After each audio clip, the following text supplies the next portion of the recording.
Cette semaine, nous allons parler de l'écosystème Data Science en Python, qui est un écosystème en pleine effervescence et extrêmement actif. D'ailleurs, cet écosystème contribue très largement au succès de cette discipline. Mais qu'est-ce qu'au juste la Data Science? Il s'agit d'une discipline qui est à la frontière de trois domaines: la programmation, la statistique et l'expertise domaine. Pour être un data scientist, vous devez maîtriser ces trois domaines. Cependant, il est très souvent sous-estimé l'impact d'une lacune dans un de ces trois domaines. Donc regardons ce qui se passerait si vous n'aviez pas une de ces trois compétences. Alors supposons que vous ayez des compétences en statistique et en expertise domaine. Vous êtes là dans ce qu'on appelle l'analyse statistique classique. Vous avez des données que vous manipulez avec des outils statistiques. Maintenant, supposons que vous ayez des compétences en expertise domaine et en programmation, mais pas de compétences statistiques. Vous êtes ici dans une zone de danger. En effet, vous allez faire des analyses sur vos données sans pouvoir valider que vos analyses sont statistiquement valides. Et pour finir, supposons que vous ayez des compétences en programmation et en statistique, mais pas d'expertise domaine. Vous êtes de nouveau dans une zone de danger. À ce propos, le diagramme que j'utilise s'inspire très largement du diagramme de Drew Conway. Drew Conway, dans son diagramme original, a mis le machine learning à la frontière de la programmation et de la statistique. Je suis en désaccord avec ce choix parce que ça pourrait vous laisser penser que le machine learning est la réponse à une lacune dans une expertise domaine. Or, ça n'est pas du tout le cas. Lorsque vous faites du machine learning, vous devez être capable de préparer vos données, de faire une sélection de features et également de choisir votre algorithme d'apprentissage. Or, sans une profonde connaissance domaine, vous n'êtes pas capable de faire des choix appropriés. Comme vous vous en doutez, cette semaine, nous n'allons pas pouvoir couvrir et vous donner des compétences dans chacun de ces trois domaines. Cette semaine, nous allons principalement nous focaliser sur la partie programmation. Et en particulier, nous allons aborder les briques de base que sont NumPy et Pandas dans l'écosystème Data Science de Python. Il faut prendre conscience qu'il y a de grandes différences en termes de maturité et en termes de philosophie entre Python et NumPy et Pandas. En termes de maturité, Python 1.0 a été publié en 1994. C'est donc un langage très ancien et très mature. NumPy 1.0 a été publié en 2006 et le projet Pandas n'a quant à lui démarré qu'en 2008. On voit donc que Python est très mature et que NumPy et surtout Pandas sont beaucoup moins matures. En termes de philosophie, il y a également de grandes différences. Python est un langage qui, dès le départ, a eu comme objectif la simplicité. Évidemment, cette simplicité vient avec un prix à payer. Lorsque l'on a un langage extrêmement flexible, il y est beaucoup plus difficile de faire certains types d'optimisation. NumPy et Pandas, dès le départ, ont eu pour objectif l'efficacité. Et le prix à payer, cette fois, est une perte de souplesse et une perte de simplicité. Dans toute cette semaine, nous allons utiliser comme environnement de développement les notebooks.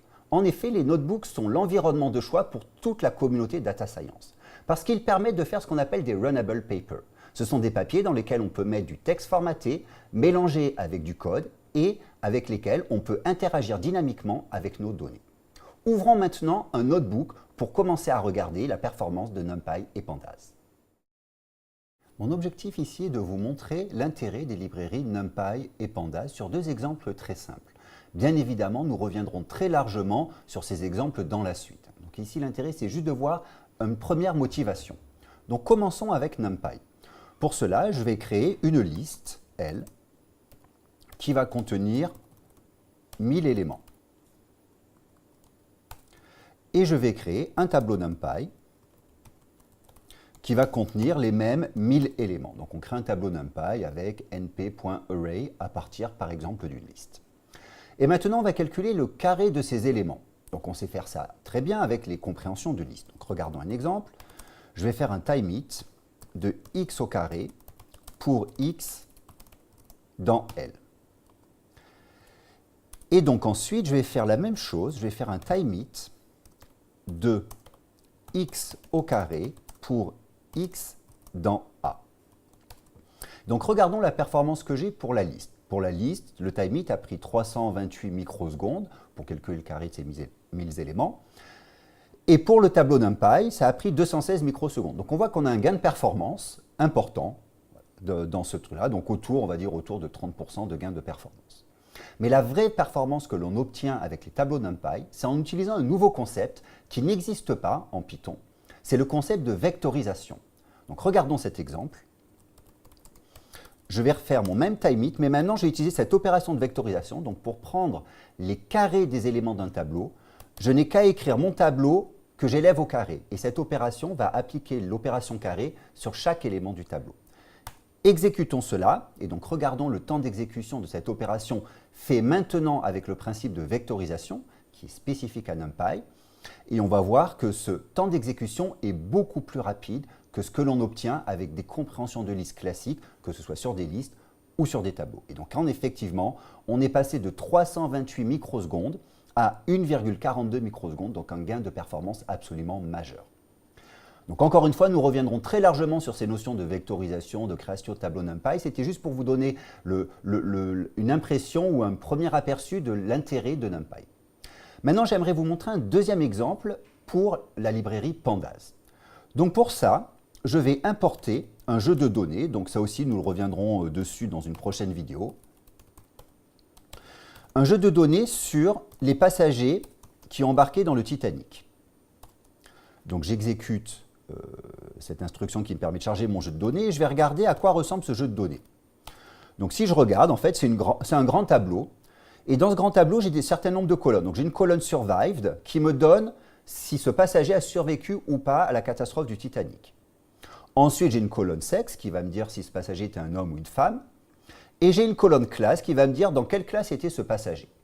Alors ce grand tableau, c'est un tableau brut qui contient environ 800 lignes. Et moi, j'aimerais avoir une information un peu plus facile à exploiter. Par exemple, j'aimerais bien connaître le taux de survie des passagers par classe et par sexe, pour voir si j'ai une différence entre les passagers des différentes classes et entre les hommes et les femmes. Alors évidemment, si on devait faire ça à la main, ça serait un petit peu fastidieux. Mais en Pandas, il y a des instructions, il y a des fonctions qui nous permettent de faire ce calcul de manière extrêmement simple. Donc regardons cela. Je vais écrire T égale titre, c'est mon tableau. Et je vais appeler la méthode pivot table. Et dessus, je vais dire la chose suivante. Je vais dire, donne-moi, sur la colonne survived, donne-moi la moyenne. Donc, je vais donner la fonction que je vais appliquer pour agréger. Donc, je dis que c'est la moyenne. Et ensuite, je vais dire, qu'est-ce que je vais mettre dans mon résultat? Alors, dans mon résultat, je vais avoir un petit tableau condensé. Sur les lignes, que je vais appeler index, je voudrais avoir la classe. Et sur les colonnes, j'aimerais avoir le sexe. J'exécute cela et maintenant je regarde mon tableau et en une seule instruction, avec une seule fonction, j'ai un tableau qui va me donner le taux de survie par classe et par sexe. Donc je vois que les femmes de première classe ont survécu à 96% et les hommes de dernière classe ont survécu autour de 13%. Pour finir, donc dans cette semaine, nous ne couvrirons pas les aspects visualisation, mais je veux tout de même vous montrer avec quelle simplicité on pourrait visualiser ce résultat. Je reprends simplement ma table, T, et je vais faire un plot. Et ici, je vais dire le type de plot que je voudrais, c'est un tableau sous forme de barre.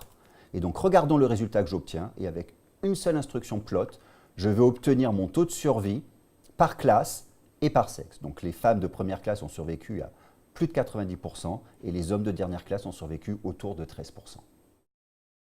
Pour finir, j'aimerais vous expliquer le rôle des librairies NumPy et Pandas.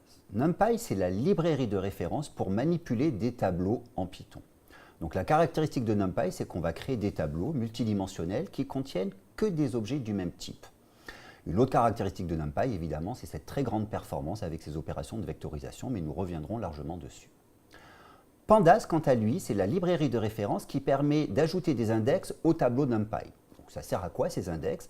Ça sert à pouvoir donner des labels aux lignes et aux colonnes des tableaux et ainsi de pouvoir accéder de manière beaucoup plus intuitive et expressive aux éléments de ce tableau. De plus, Pandas supporte des opérations que l'on trouve en général dans les bases de données, comme les opérations par exemple de jointure, de pivot ou de regroupement. Nous couvrirons toutes ces notions dans de prochaines vidéos, donc si ces termes vous paraissent un petit peu obscurs, pas d'inquiétude, nous reviendrons dessus. Dans cette vidéo, nous avons vu que le domaine de la data science est un domaine complexe qui demande de nombreuses compétences. Cette semaine, nous parlerons uniquement de l'aspect programmation et à ce titre, les librairies NumPy et Pandas fournissent une solution extrêmement efficace et satisfaisante à ce domaine. Cependant, nous avons vu que NumPy et Pandas étaient des projets, des librairies qui n'étaient pas parfaitement matures. Donc cela va venir avec certaines frustrations, notamment en termes d'uniformité, en termes de simplicité, que nous aurons à découvrir au cours des prochaines vidéos. Cependant, c'est ce qui se fait de mieux actuellement dans le domaine, donc il faut vivre avec ces limitations et profiter pleinement de la puissance de ces librairies NumPy et Pandas. À bientôt!